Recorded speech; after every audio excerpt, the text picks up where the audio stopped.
My name is Andrew Peters. I am the author of a novel called Ravenwood. This is a place where I imagined that the trees have grown to a mile high. They've been genetically modified. And I want you to imagine that there is a 14-year-old boy, Arcturus Malachum. He's a sewage worker. He has overheard a plot against the king, and he is now in danger of his life. But there's something more to him, something born deep in the Ravenwood, ravens with 30-foot wingspan.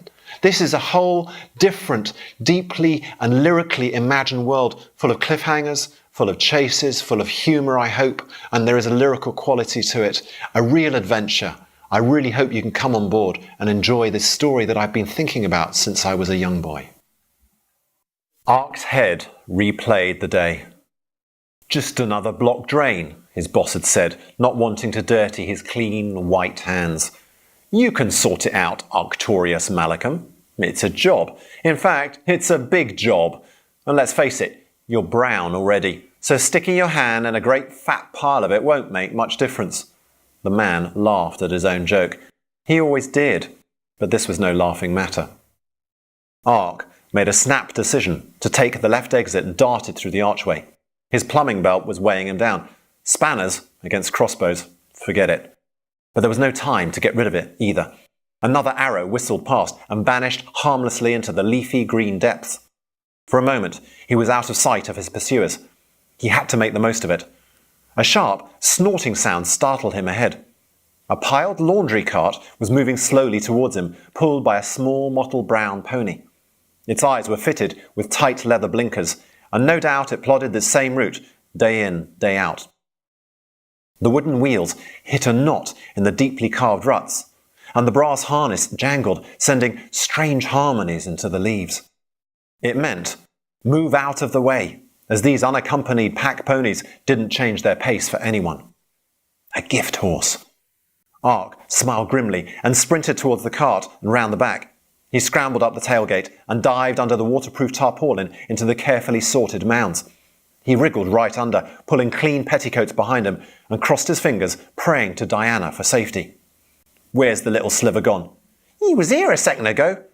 The voices were muffled as they drew closer. "I reckon we nearly got him." Ark held his breath, waiting for pressed shifts and undergarments to be stripped away. His mother had always warned him about going out alone in the woods, else the ravens could snatch his body and suck out his soul. This was far more dangerous. "Have a look from up there." The cart shuddered as feet clambered to the top of the pile. The full adult weight of a hulking guard crushed down on Ark, squeezing the remaining air in his lungs. They'd either hear his heart banging like a woodpecker's beak or his ribs cracking. Old words came into Ark's head. "Hold the feather. Grab the weather.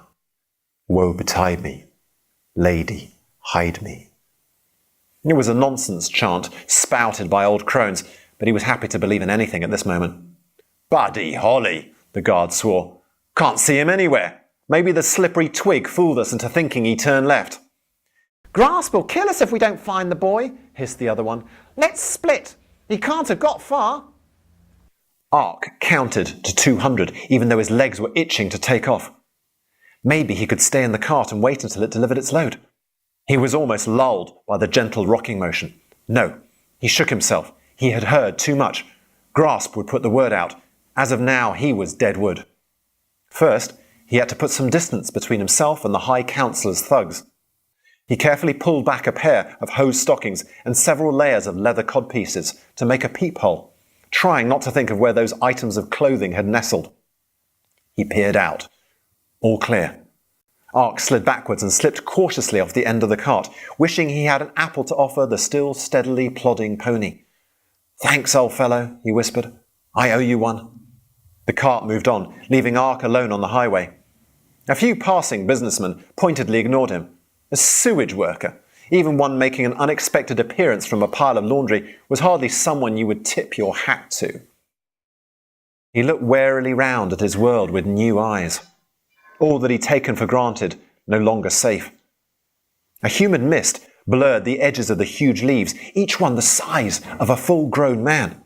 Above, below, behind and in front, branch lines and highways were woven and cantilevered together with rope, scaffolding and a million iron nails. The whole sprawling treescape was punctuated by trunks of massive girth, large enough for hundreds of houses, businesses and hostelries carved into the hollow depths.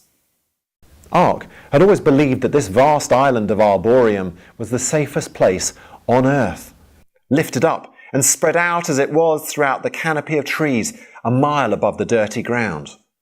Not anymore.